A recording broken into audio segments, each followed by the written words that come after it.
the Community and Event Coordinator for Fossil Free South Africa. I just want to hand over to David LePage, who is Fossil Free South Africa's founder, just to give us a little bit of background about who we are. It's really great to see this lovely turnout.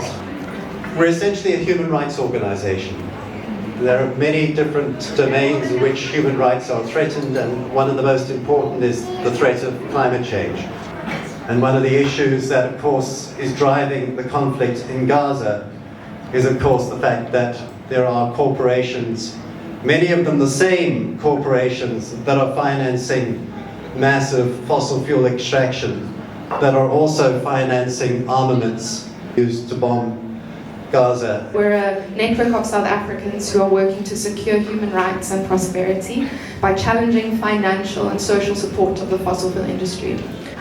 But what does that mean? And this is back and forth. And at the moment we've landed on a couple of things. Maybe it means a future with healthy children, with clean air and water, a switch to wind and solar energy through energy democracy, dignified green jobs, stable energy costs, energy independence, honest governance, more land for food and forests, sound investments, an end to resource wars and extractivism, quieter cities and bustling communities who experience equitable living conditions. I mean, I don't personally think that anyone wakes up in the morning with the goal to make the world worse.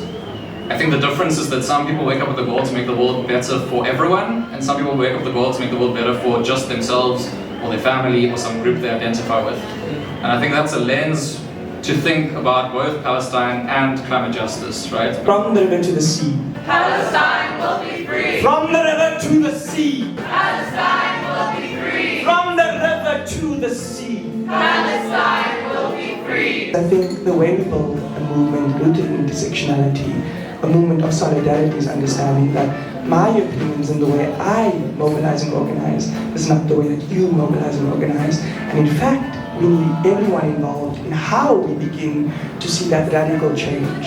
We are all here because we love, and we resist because we love. And that is complicated, and that comes with compassion and empathy that is difficult to find. And it's about the intersections of our fights in the climate crisis, in Palestine, in Congo, in Sudan, in South Africa. Liberation is a collective pursuit. We can leave nobody behind. Our chains will not break unless they are struck by the weight of 7 billion.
This is not a religious conflict, click.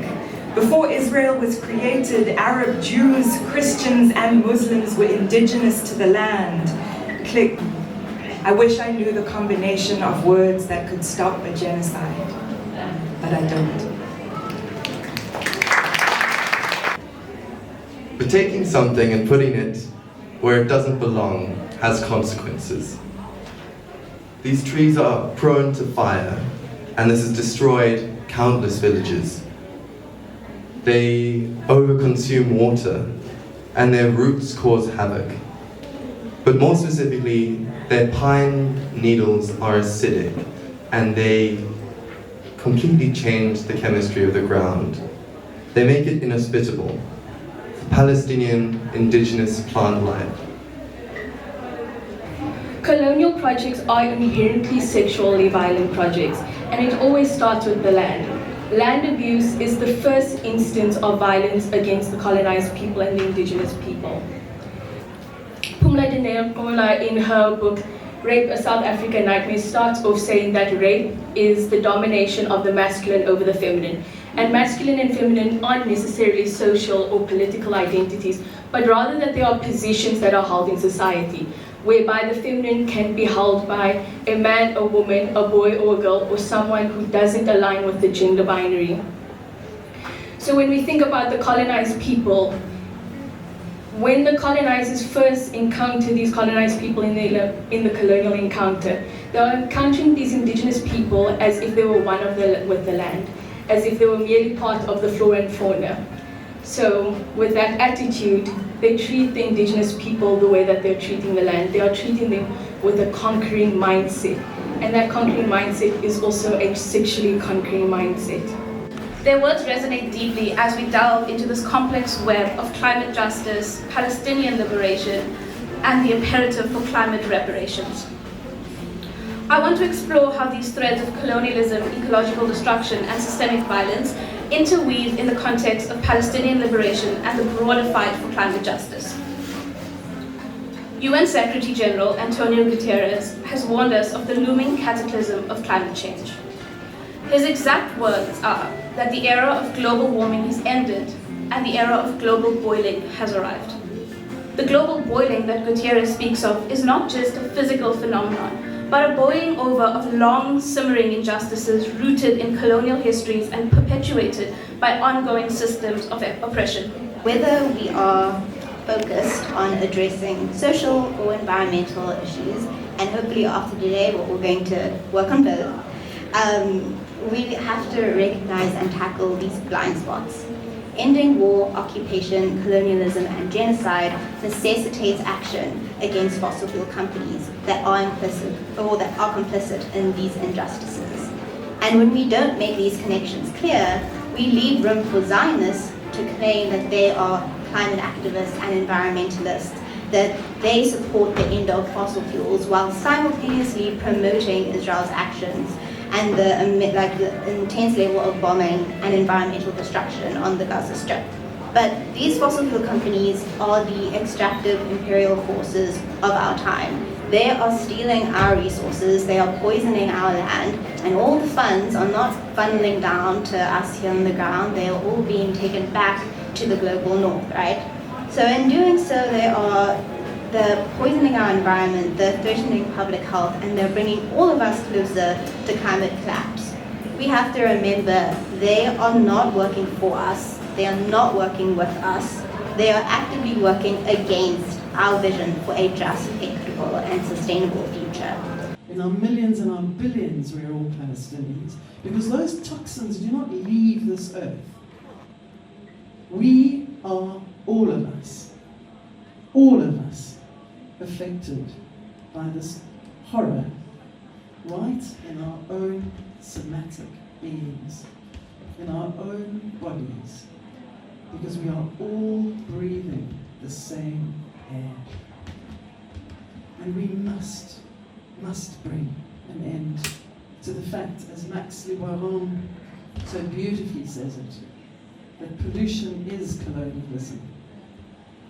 We need to make this stop.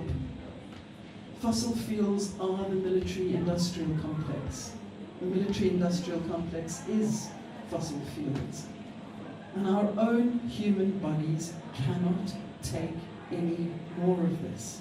Pretty much all of the proceeds that we've raised today, donations, buying whatever you've bought outside, will go to support Gift of the Givers. And you all probably know Gift of the Givers have done extensive work trying to aid Palestinians through the ongoing genocide and before. What maybe is not as well known is Gift of the Givers have also been on the front lines in the last month doing storm relief work in the Western Cape.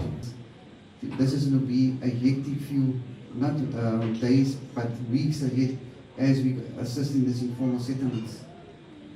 Another incident was, we visited an informal settlement in Guguletu, and the community leader noticed that there's one senior person, elderly person not in the line. And we then went looking for her, And when we came to a structure, we opened the structure, she could not move. She's 77 years old, suffers from severe arthritis, and her bed, everything was completely wet. She then informed us, she thought she was going to die there. No help was coming, and we managed to evacuate her as well. It's been a challenging time, but we are grateful to the support of South Africa. The struggle is connected, it's here as well, it's on our doorstep. And we need to be participating in all of the work together, to change the world from where it is to where we need it to be, so that everyone can be safe and warm and healthy. Oh, we have avoided this hierarchical race game. But our silence we've come to overstand is to your gain.